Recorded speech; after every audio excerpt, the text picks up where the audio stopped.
उद्या घरी थांबला असता तर. काय करणार आहे घरी थांबून मी?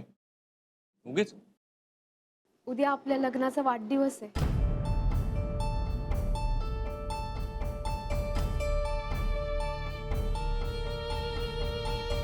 अरे हो, उद्या नाही का? हा ते कामाच्या गडबडीत विसरलोच मी. उद्या आहे ना? हा. नाही म्हणजे मी किती काय काय ठरवलं होतं, हे करू ते करू, पण तुम्ही तर जायचंच म्हणून राहिले. आता काम आहे म्हणल्यानंतर जावंच लागणार ना.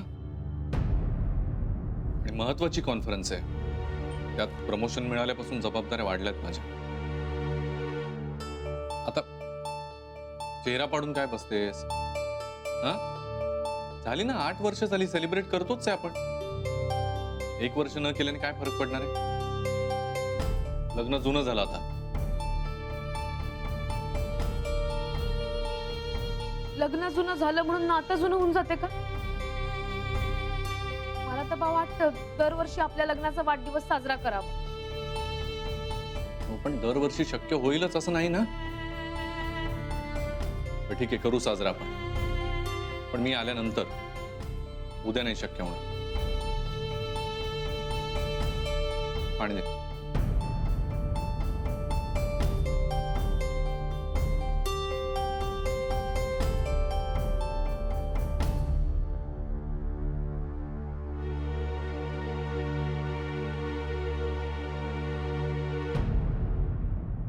काय कशा ना कुठे निघालीस का तू? ए बरं झालं तू आलीस. प्लीज या 2 टॉप्सचा इस्त्री करशील प्लीज. हो मी करते, पण Thank मी you. काय विचारलं, तू कुठे निघालीस का? मी ऑफिसच्या कामासाठी चालले कुठे? लोणावळ्याला. ऑफिसचं काम लोणावळ्याला? नक्की ऑफिसच्या कामासाठीच जाते ना की? कॉन्फरन्स आहे आमची तिकडे. नक्की ना? माझ्यापासून काहीही लपवू नकोस तू. अगं बघते तुझ्यापासून का लपवेन मी काही. यु नो व्हॉट, मी कॉन्फरन्ससाठीच चाललोय, पण त्यानंतर ना 2 दिवस मी आणि गॅरी तिथे राहणार आहोत, ते पण 5 स्टार मध्ये. कूल ना? हिचा गॅरी एक हुशार मुलाचा बाप आहे, एका प्रेमळ आणि सालसबाईचा नवरा आहे, आणि तो त्यांना फसवून हिच्या बरोबर लोणावळ्याला जातोय. असं वाटतंय की हिला आता सगळं सांगून टाकावं की मला कळलंय गॅरीची बायको कोण येते. हे तिला जाऊन सांगतेच मी सगळं. काय ग करतेस ना इस्त्री? हो शनाया, मी आजवर कोणाशी वाईट वागले नाही, कोणाबद्दल वाईट विचारही केला नाही. का माहितीये? कारण जेव्हा आपण एखाद्याचं वाईट करतो ना, तेव्हा आपलंही वाईट झाल्याशिवाय राहत नाही शनाया. मग तुझा प्रॉब्लेम काय यार? तुला नाही करायची का इस्त्री? नको करू ना, उगाच उपदेश देऊ नको ग. आणि काय ग, तुला का त्याच्या बायकोचा एवढा पुळका आहे? तुझी का मैत्रीण आहे ती? ती माझी कोणीही लागत नसली ना तरी माणुसकीच्या नात्याने मी तुला सांगते की स्वतःच्या सुखाचा मार्ग असा दुसऱ्याच्या दुःखातून नाही निघत शनाया. अजूनही वेळ गेलेली नाहीये शनाया. सावर स्वतःला. त्याच्या बायकोचा संसार मोडून तिचं असं मन दुखावू नकोस, नाहीतर तुझंही मन दुखावल्याखेरीज राहणार नाही. यारा यारा यारा.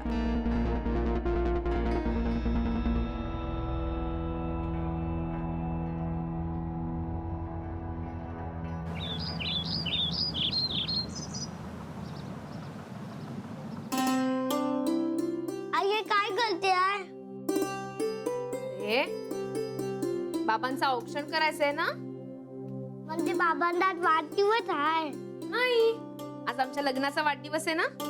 लग्न म्हणजे तू मोठा झालास ना की समजेल तुला. हा? काय कर?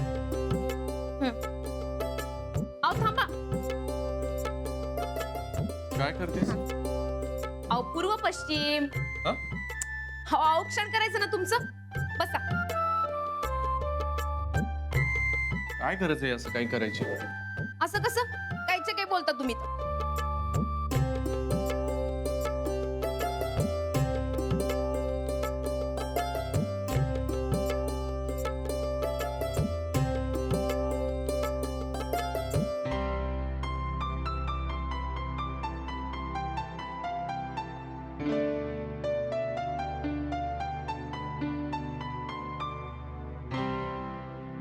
मला पण वेळ हवे. अथर्व जा बरं दप्तर भर, शाळेची वेळ होऊन जाईल ना. हा जा. आव, अगं काय करतेस हे? तुम्ही मोठे आहात माझ्यापेक्षा, नमस्कार करायला नको. खर तर आजच्या दिवशी आपण दोघांनी आपल्या घरातल्या सगळ्या मोठ्यांच्या पाया पडलं पाहिजे आणि आशीर्वाद घेतले पाहिजे.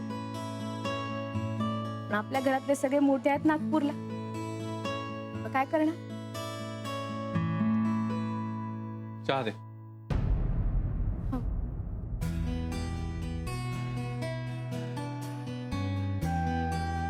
राधिका लवकर.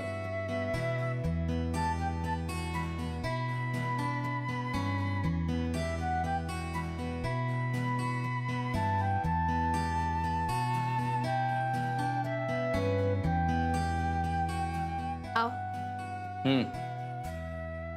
आज ना मला खूपच आठवण येऊन राहिली नागपूरची आणि आपल्या सुरुवातीच्या दिवसांची. काय नाही, आपल्या लग्नात मंगल कार्यालय खचाखच भरून गेलं होतं एकदम. झाडून सगळे नातेवाईक आले होते. काका काकी, मामा मामी, मावशा, तुमचे मित्र मैत्रिणी, माझ्या मैत्रिणी सगळेच आले होते. नाही, मज्जा आली होती एकदम. नाही आणि आपली पहिली भेट कॉलेजातली गॅदरिंगच्या वेळेला, पण नाही का अंताक्षरीच्या वेळेला भेटलो होतो, आणि ते तुम्ही आणि मी एकमेकांच्या विरोधात. तेव्हा आम्ही तुमच्यावर जे भेंड्या चढवल्या आमच्या मुलींचा गट जिंकला होता तेव्हा, आणि तुम्ही तिथनं चिडून निघून गेले होता चिटिंग झाली म्हणून. एवढंच होते ना, पण केवढा तो राग. चीटिंग झालीच होती. चुकीच्या शब्दावरून गाणी गायलीत काहीतरी. बापा, अजून राग गेला नाही वाटत. तुम्हाला सांगते, माझ्या मैत्रिणी तुमच्यावरती खूप चिडल्या होत्या.